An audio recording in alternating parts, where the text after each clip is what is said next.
They were in their 60s and 70s, and they were still the most feared soldiers on Earth. Most people know Alexander the Great, but few know the veterans who made him possible, a brotherhood of silver-armored killers known as the Argyraspides, the Silver Shields. Originally formed under Philip II, Alexander's father, these men were the elite hypaspists, the shock infantry of the Macedonian army. They fought in every major campaign alongside Alexander, from Greece to Persia, Egypt to the banks of the Indus River. By the time Alexander died in 323 BC, many of these men had been marching and fighting together for over 40 years. They weren't just soldiers, they were living legends, and they knew it.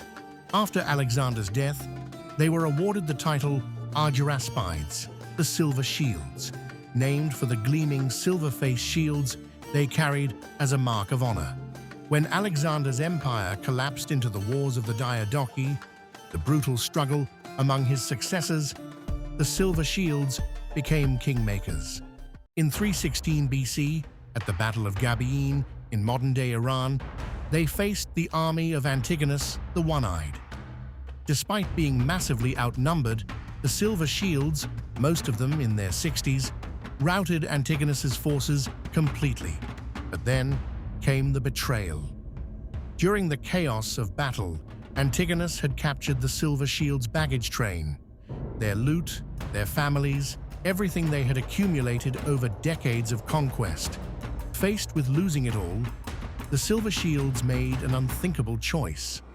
They handed over their own commander, Eumenes of Cardia, to Antigonus in exchange for their belongings.